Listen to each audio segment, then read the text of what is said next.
So in today's video, we're going to take a look at how you can improve your practice, get more out of your practice, and actually kind of tick off the things on your box that you're wanting to tick off. Because tell me if this sounds familiar. You sit down to practice whatever your goal is. Say it's the major scale in thirds.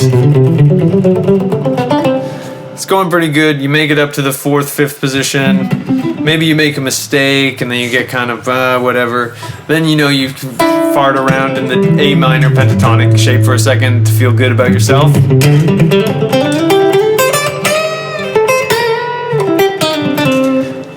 And then all of a sudden, all your practice time is gone. You didn't really focus on any one thing for a particularly long time. And if you do this over weeks or over months, it really kind of starts to hamper your progress. And now we all fall victim to this. I even fall victim to this as a professional musician, but I wanted to share this trick that I use in my own practice when there's something that, I have a bunch of stuff coming up that I need to practice for, and I need to make sure things are together. This is a really, really good way I've found that kind of like hacks your brain and forces you to actually get through these. So it actually uses this very simple app that is on all of our phones. I'm an Apple user, but if you're an Android user, I guarantee you have a timer somewhere. And using this simple tool is one of the best hacks for practice, because what I do is, say I have an hour chunk that I'm trying to practice for, right? I'm trying to practice for an hour. I will break that down into reasonable chunks. So depending on how much stuff you're trying to get to and how pressing any of it is, you can use different denominations of time. You can break it up differently. But if I had, say, an hour and I really needed to work on some stuff, I would split it into 3 20-minute chunks. And the rule with this practice, what you do is you set your timer to 20 minutes and you work on one thing. So say my 3 things, for example, is I'm going to spend 20 minutes playing the major scale in thirds. Then say my next chunk is I'm going to play a song that I know and I'm going to figure it out in spread triads. Chordally and spread triads.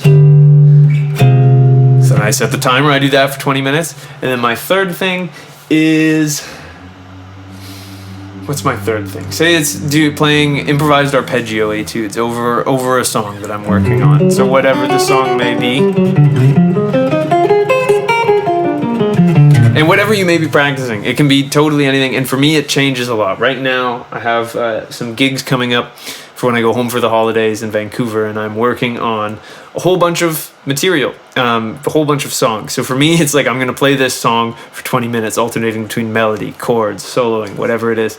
And by breaking it down into these 20-minute chunks, the first thing that happens is when you finish the 20 minutes, you'll almost feel like you wish you had longer to do it. And that if it's a day where you have time to do that, that's wonderful, because we all have busy lives, and even as a professional musician, I find that I don't get to play as much guitar as I would like to ideally, because I have a fiance, I have cats, I have things I have to do in the day. I have to feed myself, that pesky problem, sleep a little bit.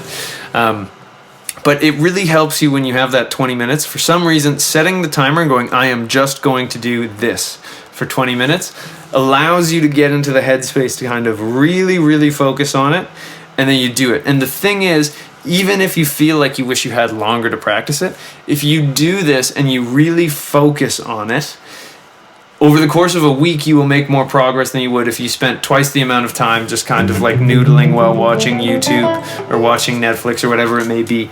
And by putting this time aside and actually focusing on it over the course of a week, and then over the course of weeks to months, you really start to actually make progress on what you're trying to work on. And I know, it's a really tricky thing with the guitar, especially when you're at an intermediate level and you have some stuff that you can play, because you're doing something that's hard, it's challenging you, and then you take a break and